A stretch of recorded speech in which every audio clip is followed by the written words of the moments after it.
pela confiança. Eu convido a atenção da igreja a abrir as suas Bíblias no Evangelho segundo escreveu João, capítulo número 14.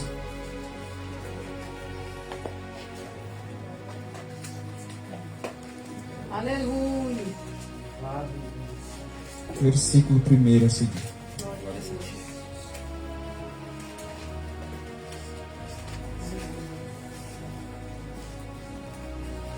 Louvado seja teu nome. Aleluia, Jesus. Amém? E diz assim a palavra do Senhor: não se turbe o vosso coração. Credes em Deus, credes também em mim. Na casa de meu pai há muitas mansões. Se não fosse assim, eu vou-lhe teria dito: eu vou preparar-vos um lugar. E quando eu for e vos preparar um lugar, eu voltarei novamente e vos receberei para mim mesmo, para que onde eu estou, ali possais estar vós também. E para onde eu vou, vós sabeis o caminho, e vós o conheceis. Versículo 16, que diz assim: e eu orarei ao Pai, e Ele vos dará outro Consolador, para que possa habitar convosco para sempre, e o Espírito da verdade que o mundo não pôde receber, porque não o vê, nem o conhece, mas vós o conheceis, porque habita convosco e estará em vós. E eu não vos deixarei sem consolo, eu voltarei para vós. Amém? Os irmãos podem tomar os vossos assentos. Nós estamos diante de um texto bem conhecido da igreja, um texto a qual é bastante pregado em nossos dias, mas foi o que Deus acrescentou ao meu coração nesta noite. Não foi a palavra que eu tinha preparado, mas é Deus quem conduz o culto. É Deus quem dirige as nossas vidas, e nós estamos aqui apenas para obedecer e sermos dispenseiros da palavra do Senhor, para ministrar aquilo que Ele tem reservado para cada um de nós nesta noite.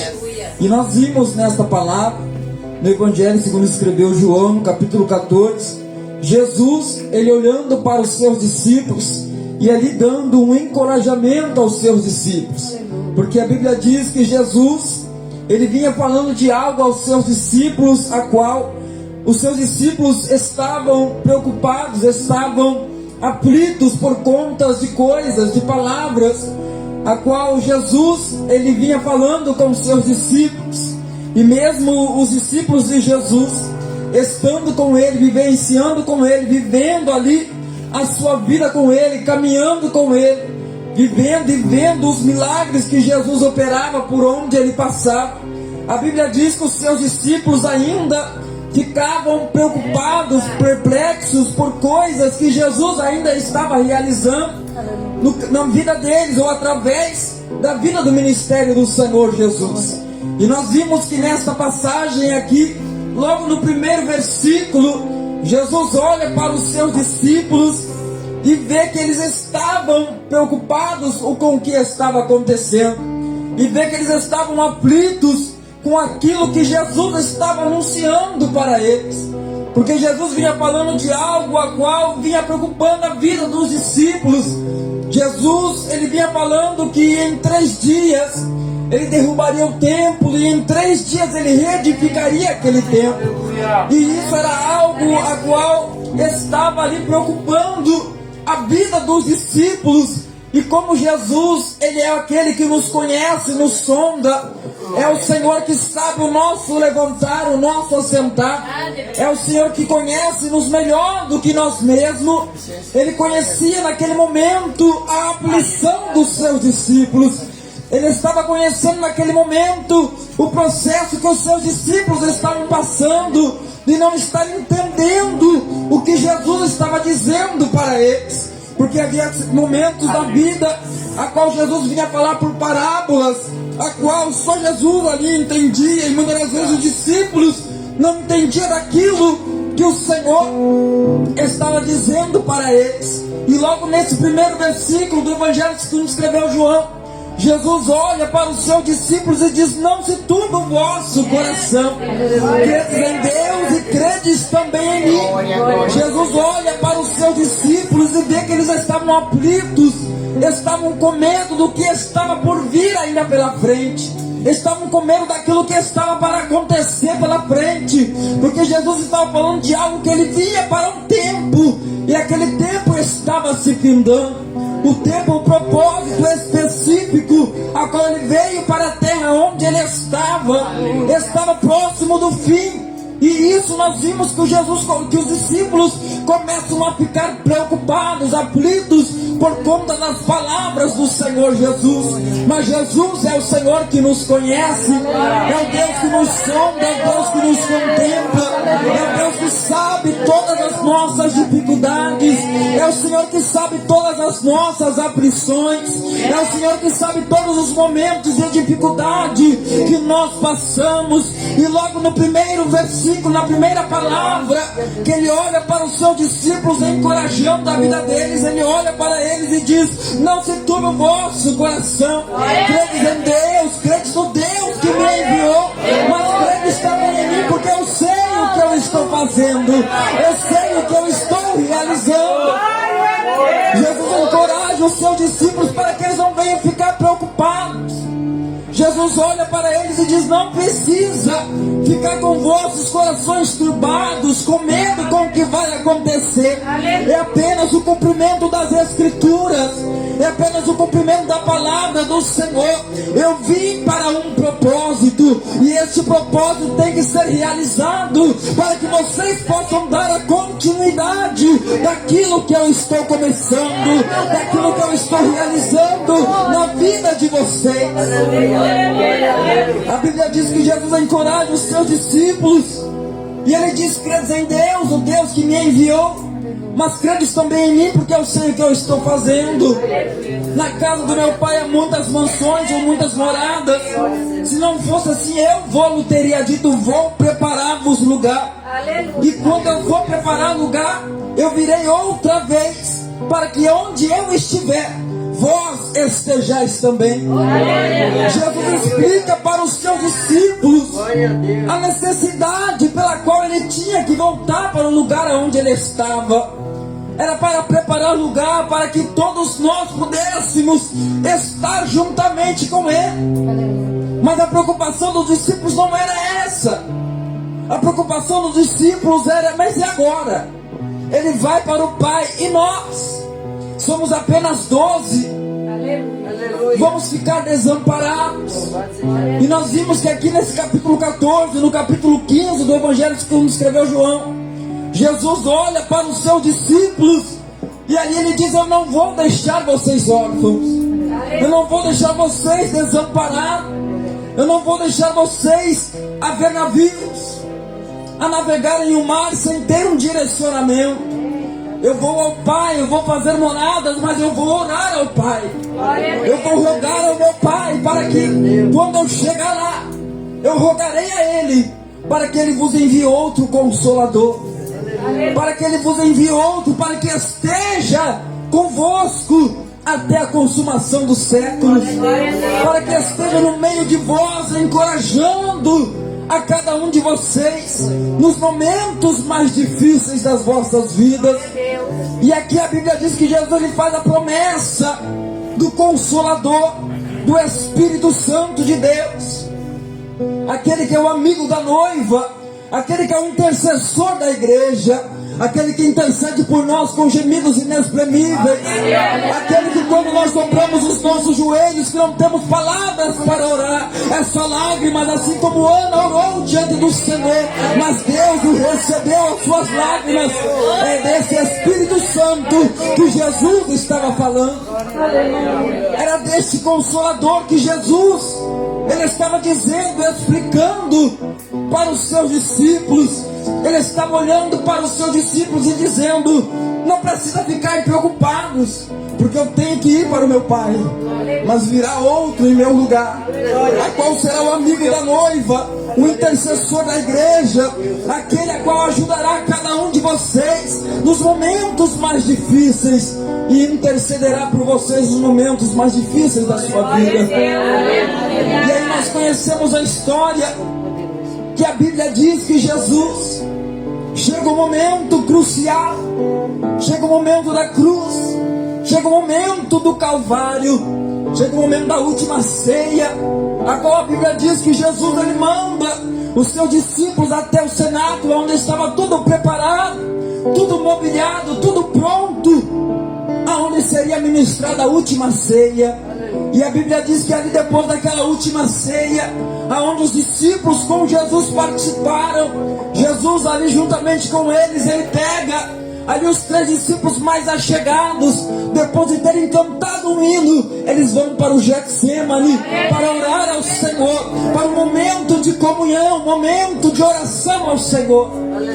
E a Bíblia diz que nessa oração no Getsemane, a Bíblia diz que Jesus ele não suporta subir até o monte um pouco mais em cima, porque a agonia que Jesus estava sentindo já era a agonia da sua própria morte, já era a agonia do Calvário que estava prestes a chegar sobre a sua vida. E a Bíblia diz que Jesus olha para os seus 3 discípulos e diz: fiquem aqui, vigiem comigo, enquanto eu vou um pouquinho mais além para orar. E a Bíblia diz que Jesus vai no Getsemane, a qual significa prensa de azeite. E a Bíblia diz que ali Jesus, naquele momento, naquela oração, Jesus, ele é prensado com uma azeitona. Ele é prensado com uma azeitona, onde a Bíblia diz que pela primeira vez o seu sangue é vertido pela minha e pela sua vida. Não foi no Calvário, não foi no caminho do Gólgota, mas não foi no momento da oração, foi no momento da busca, no momento da preparação, aonde ele se prostra diante do Pai dizendo: se for possível, passa de mim este cálice, todavia será feita a tua vontade, não a minha. A Bíblia diz que ali no Getsemane Jesus é prensado, Jesus é moído, é esmagado pelos nossos pecados. A agonia era tanta que Jesus ele sofre um chamado dermatitose, um chamado momento na sua vida, onde os seus poros são vertidos do suor, são vertidos sangue, pela tamanha agonia que Jesus ele passa, pelo momento que ele iria passar à frente. E a oração que Jesus ele faz é algo tão lindo, tão maravilhoso, tão poderoso, que é a oração que nós deveríamos fazer todos os dias da nossa vida. Jesus chega diante do Pai e diz: Pai, se for possível, passa de mim este cálice, para que eu não beba, mas todavia seja feita a tua vontade e não a minha. A Bíblia diz que aquele momento de Getsemane foi um momento de agonia, momento de dor, momento ao qual Jesus ele roga ao Pai, sabendo que o caminho que ele iria trilhar a partir daquele momento era caminho de dor, caminho de sofrimento, caminho de tristeza, caminho de agonia por aquilo que ele estava prestes a enfrentar. E nós muitas das vezes nós entendemos por isso. Jesus ele deixa tudo ensinado e tudo claro para nossas vidas, a começar pelo Evangelho segundo escreveu João no capítulo 14, no versículo 1. Momentos da nossa vida que nós se perturbamos por situações e dificuldades que nós enfrentamos na nossa caminhada. Mas assim como Jesus ele roga aos discípulos, ele olha para os discípulos e vê a preocupação dos discípulos por aquilo que eles estariam passando sem Jesus nas vossas vidas. Jesus olha para eles e diz: não fiquem preocupados, porque virá o Consolador no meio de vós. E nós vimos que o Getsemane também vem algo para nos ensinar, porque é no momento que nós estamos sendo mais prensados, que a provação parece que não há uma saída para nós. É nesse momento que Jesus ele quer receber de nós a essência da adoração. É no momento da prensa que nós estamos passando que Jesus quer receber de nós o verdadeiro adorador, o som da verdadeira adoradora, o som verdadeiro louvor, o som da verdadeira gratidão ao nome do Senhor. Porque adorar e louvar em momentos de bonança é fácil. Adorar e louvar em momentos que tudo está fácil, tudo está bom, é fácil. Orar e louvar e adorar quando a casa está cheia da família, está cheia de amigos. Estamos rodeados de pessoas prontas para nos ajudar. Nesses momentos são fáceis adorar ao Senhor. Mas quando todos somem, quando todos viram as costas, quando até mesmo a família parece que sumiu e desapareceu da nossa volta, é nesse momento que nós começamos a adentrar no Getsemane de Jesus. É nesse momento que Deus ele nos envia para o momento da prensa, para nós sermos prensados, para ver se nós estamos preparados para soltar a essência da adoração, para soltar a verdadeira essência, para soltar o verdadeiro louvor ao nome do Senhor. E Deus ele ministrou essa palavra ao meu coração nesta noite ao chegar aqui. Deus, aleluia. Quando o nosso irmão começou a louvar aqui, eu ouvi Glória a Deus, aleluia. Deus ele sussurrando em meu ouvido. Deus, tremendo, glória. E é Deus quem conduz o culto. Deus ele não trata com ausentes, Deus ele trata com presentes. Ele sabe o motivo por que a palavra foi mudada. E Ele sabe o motivo por que esta palavra está sendo pregada aqui nesta noite.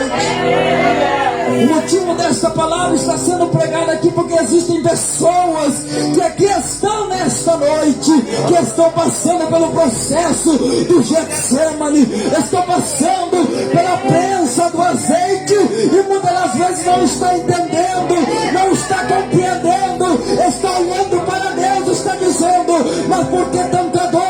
Por que tanto sofrimento? E a resposta para a tua vida é: eu quero ouvir a essência, eu quero ouvir o teu louvor, eu quero ver a tua oração. Eu quero ver se você é fiel na prensa do azeite. Eu quero ver se você é fiel no momento que eu estou te prensando para te aprovar, para ver se você é um verdadeiro adorador, um verdadeiro levita, uma verdadeira pessoa que louva em tempo de crise e louva também em tempos de bonança.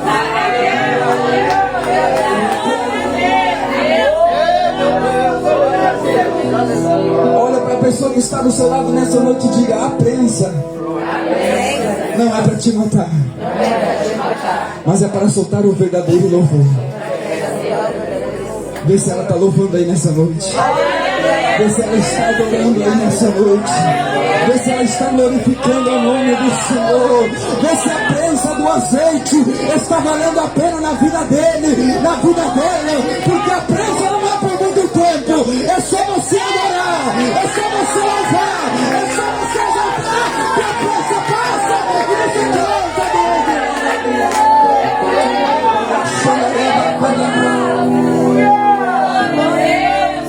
A prensa não é para sempre. Quando a azeitona é levada para ser prensada, é só até o momento para ela soltar ali o azeite dela. Já tem gente entendendo o mistério nessa noite. Quando a azeitona é levada para a prensa, enquanto ela não solta o seu verdadeiro azeite, ela não sai da prensa. Enquanto você não solta a sua verdadeira adoração, aquilo que sai do fundo da sua alma, quando você não tem mais forças para clamar, quando nós não temos mais forças para orar, quando nós não temos mais forças e não temos mais recursos humanos para prosseguir, é aí que Jesus olha do céu e diz: é agora que ela vai me adorar, é agora que eu vou ver, é agora que eu vou receber o verdadeiro louvor.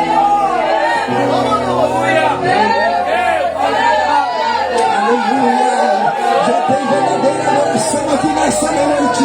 Já tem adorador aqui nessa noite. Já tem adorador adorando aqui nessa noite. É por isso que a glória do Senhor está sendo derramada neste lugar.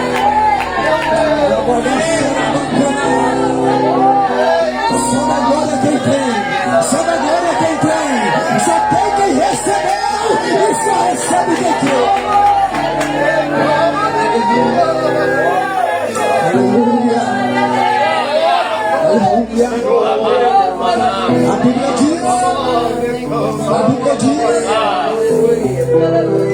A Bíblia diz que então Jesus ele termina a sua oração.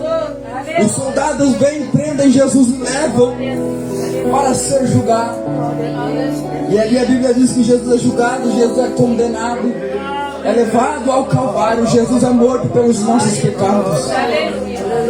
A Bíblia diz que ao terceiro dia Jesus ele ressuscita. Ele passa no prazo de quase 40 a 50 dias com os seus discípulos. E na sua última aparição no Monte das Oliveiras, Jesus olha para os seus discípulos, Atos capítulo 1, versículo 8 a seguir. Jesus olha para os seus discípulos e diz: vão para Jerusalém, ficai lá até que do alto sejais revestidos de poder. E aí vai se cumprir a promessa que eu fiz para vocês lá em João capítulo 14. Aquilo que eu disse para vocês que não ia deixar vocês órfãos.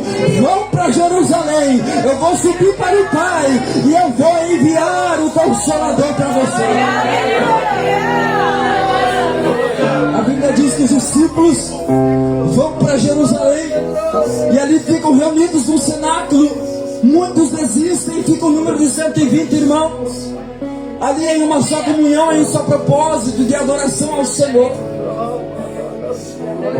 A Bíblia diz que eles ficam adorando.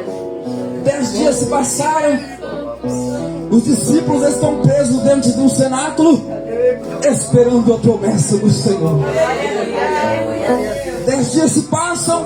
Os discípulos estão presos dentro de um cenáculo, parados, esperando o vento do Pentecoste. Há quanto tempo você está parado esperando algo da parte do Senhor? Nós somos como uma ferramenta. E se uma ferramenta nós pegamos e encostamos ela por muito tempo, ela enferruja.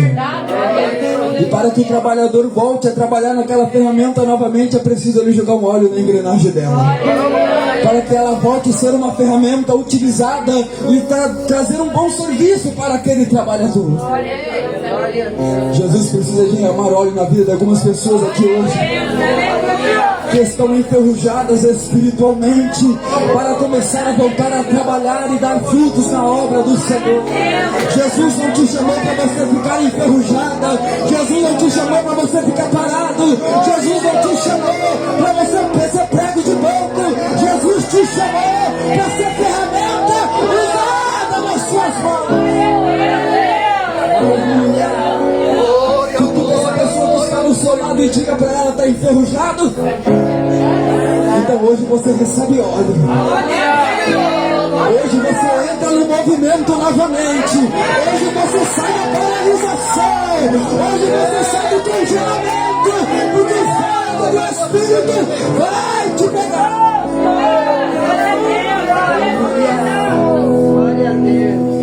Olha para a pessoa que está no seu lado e diga: hoje você sai do congelamento, porque o fogo do Pentecoste vai te pegar. Eu creio que eu estou numa igreja pentecostal hoje, porque eu já posso sentir a graça do Senhor neste lugar.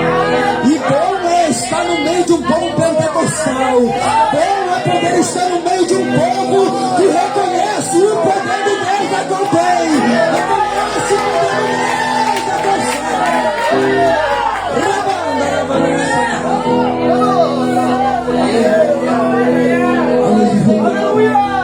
Não se preocupe se alguém no seu lado começar a pular e falar em línguas. É o fogo do Pentecoste que está começando a ser aceso novamente. O nome da igreja já diz: a desça sobre as águas. É para a profundeza de águas. Se você entender o mistério, vai para você dar glória.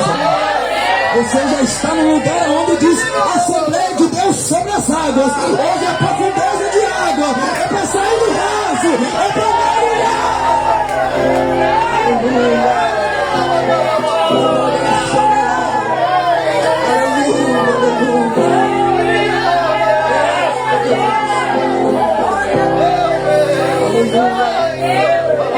A Bíblia diz então que os discípulos estão em uma só comunhão, em um só propósito de adoração no cenáculo reunido. De repente vem do céu um som como de um vento veemente e impetuoso. enche a casa em que estavam reunidos. E a Bíblia diz que começam a ver por eles línguas repartidas como que de fogo. E todos foram cheios do Espírito Santo. A Bíblia não diz que foi só os homens que foi cheio, não. A Bíblia diz que todos foram cheios. A Bíblia não diz que foi só aqueles que estavam sentados à frente, não. A Bíblia diz que todos aqueles que estavam ali reunidos foram cheios do Espírito Santo. Então olhe para a pessoa que está do seu lado e diga nessa noite: a promessa não é só para alguns, é para todos. Vê se ele já está sendo cheio nessa noite. E vê se ele já está recebendo a graça do Senhor. A Bíblia diz que Jerusalém estava cheia, povoada. O povo escuta o barulho que sai do cenáculo, corre para a porta do cenáculo em Jerusalém. E a Bíblia diz que ali eles começam a olhar e ver e dizer: não é a terceira hora do dia, estão todos embriagados, todos cheios de vinho. E a Bíblia diz que agora Pedro se levanta, aquele que tinha negado Jesus há 3 vezes, alguns dias atrás, restaurado pelo Senhor Jesus à beira do mar, agora cheio do Espírito até a tampa, cheio da presença de Deus até o tutano. Ele se levanta no meio dos 120 irmãos e diz: ei, varões galileus. Imagine o peso daquela palavra que Pedro disse naquele dia. Ele olha para o povo que estava em Jerusalém e diz: aqui não tem ninguém embriagado não, é a terceira hora do dia. Isso foi o que o profeta Joel profetizou, que nos últimos dias o Espírito do Senhor seria derramado sobre toda a carne. E é isso que está acontecendo aqui hoje. Naquele dia, 2000 anos atrás, Pedro se levanta no meio dos 120 irmãos e diz: isso foi o que o profeta profetizou, que nos últimos dias. Naquele dia Pedro já disse os últimos dias. 2025 anos se passaram. Dia 27 de julho de 2025 nós aqui estamos dizendo: o mesmo Pentecostes que atingiu os discípulos lá em Atos 2 é o mesmo Pentecostes que nós estamos recebendo aqui hoje. A mesma presença que inundou o coração dos discípulos lá em Atos 2 é a mesma presença que está enchendo a desça das águas hoje. É a mesma presença que está sendo derramada, que está sendo derramada.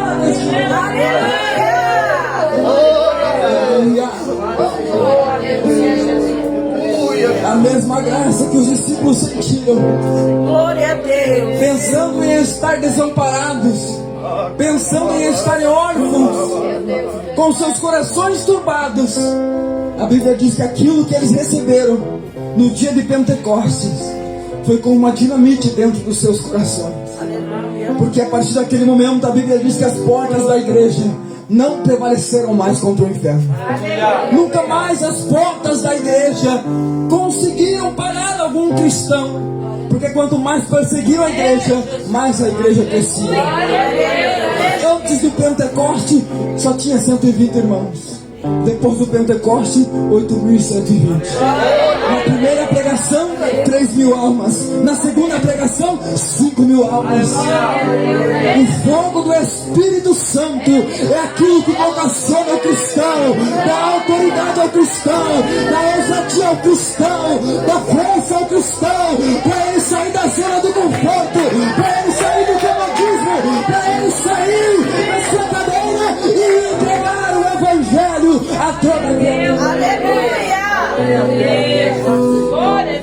O poder do Espírito não é luxo para nós. O poder do Espírito é algo que vem para nos capacitar para a obra que nos foi proposta. Se não fosse o poder do Espírito, nós não estaríamos aqui hoje. Se não fosse a presença do Espírito Santo em nossas vidas, esta obra não teria existência. Mas é por conta demanda da presença de Deus sobre as nossas vidas. Que aqui esta obra está caminhando, está crescendo e está avançando. E é por isso que aqui nós estamos nessa noite, comemorando o primeiro aniversário desta obra. Fundada por Jesus Cristo. E autorizada por Deus. E é nesta mesma fé que nesta noite nós queremos profetizar sobre este lugar. Debaixo da autoridade do Espírito Santo do Senhor. Deus, Ele me dá uma palavra para profetizar sobre este lugar nessa noite. E se nesta noite nós recebemos o que Deus Ele tem reservado para este tempo que se inicia depois desta cruzada,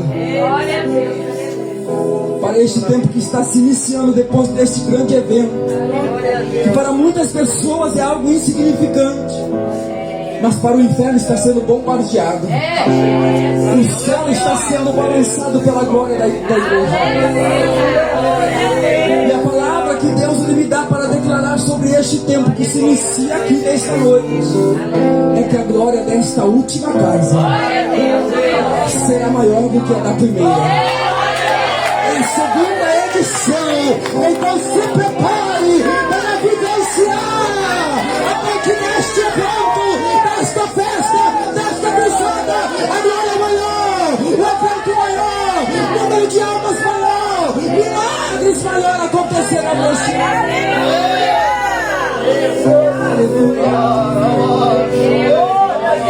Estou permitindo o pastor se coloque sobre seus pés nessa noite. Não se turbe o vosso coração.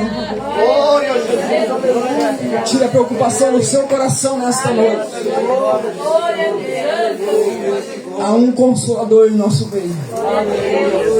Há um Espírito Santo em nosso meio nesta noite. Há um amigo da noiva que está presente aqui nesta noite, neste lugar. Não há necessidade para estarmos preocupados. Se servimos um Deus que pode, que faz, que tem todas as coisas. Que servimos um Deus que quando Ele ordena, não há quem possa impedir a sua ordenança. Servimos um Deus que tem todo o poder nos céus e na terra. E nesta noite nós estamos debaixo da autoridade deste Deus neste lugar. E eu quero orar pela sua vida nesta noite.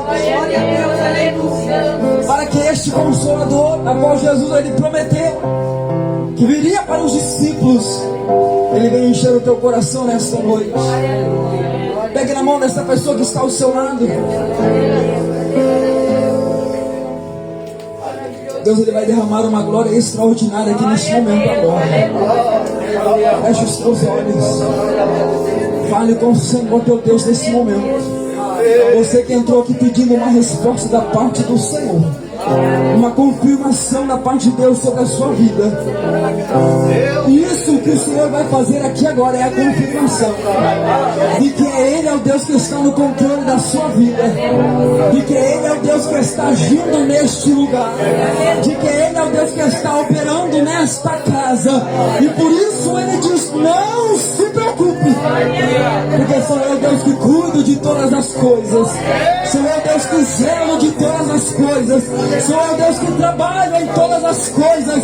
Por isso eu digo nesta noite, filha, não te preocupe, porque sou eu Deus que zelo, sou eu Deus que guardo, sou eu Deus que faço e sou eu Deus que levanto.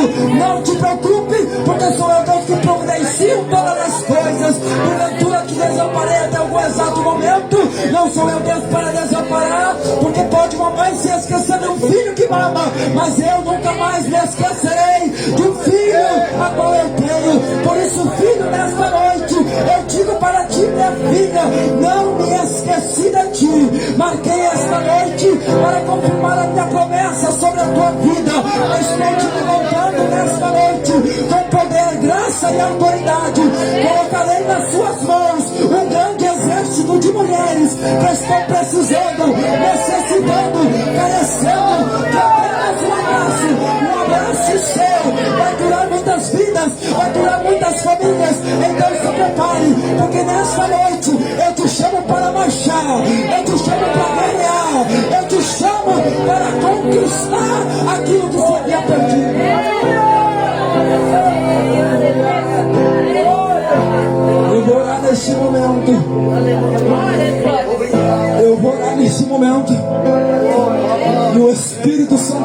vai ser derramado de forma extraordinária neste lugar. Feche os teus olhos, pegue na mão desse crente pentecostal ao seu lado. Se ele estiver gelado, passe um som para ele. Passa fogo para ele nessa noite.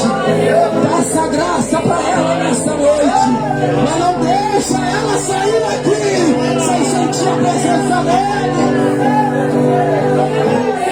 Pai, em nome de Jesus, a tua palavra foi pregada neste momento, Senhor. E como fogo eu te peço agora, Espírito Santo, abre o céu sobre este lugar agora. E aonde houver um crente com coração contrito e quebrantado, enche agora, Senhor. Enche agora na tua presença. Sopra, Espírito Santo, neste lugar. Sopra, Espírito Santo, agora, removendo a cinza do altar, removendo todo o pecado, removendo toda a inimizade, removendo todo o imundice, Pai, em nome de Jesus. Receba agora da presença do Espírito Santo. Sopra o vento do Espírito agora, sinta a presença dele.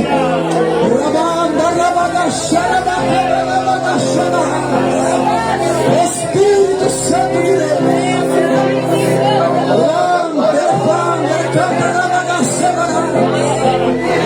enche agora, Senhor, os quatro ventos, sopra nesta casa, sopra neste ambiente agora, Senhor, enchendo a cada uma das tuas filhas, enchendo a cada um dos teus filhos agora, em nome de Jesus. Aonde houver, Senhor, um crente pentecostal, abraça ele agora com teu Espírito, abraça ele agora com a tua presença. Espírito Santo de Deus, fecha os teus olhos e glorifica o Senhor. Receba renovo agora, receba batismo com teu Espírito Santo agora. Aleluia, aleluia.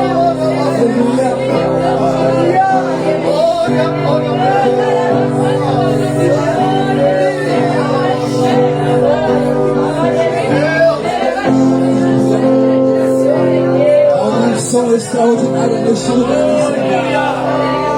Há um rio de água fluente que passa nesta casa, nesta noite. Há um rio de água fluente que passa neste lugar. Você que tem olhos espirituais, contempla nesta noite a presença do Senhor.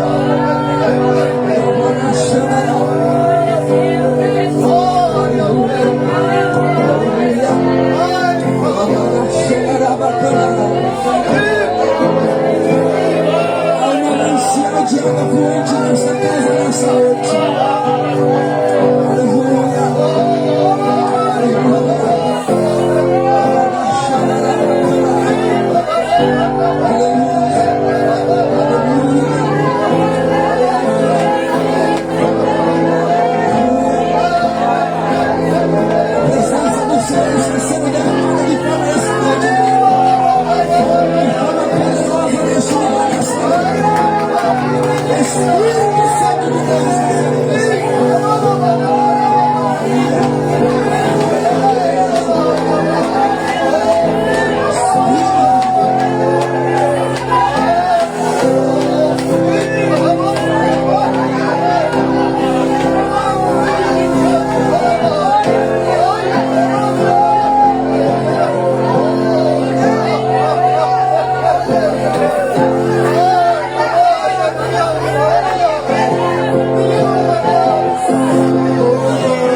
Pousada em cidade, muito claro, você vai chegar.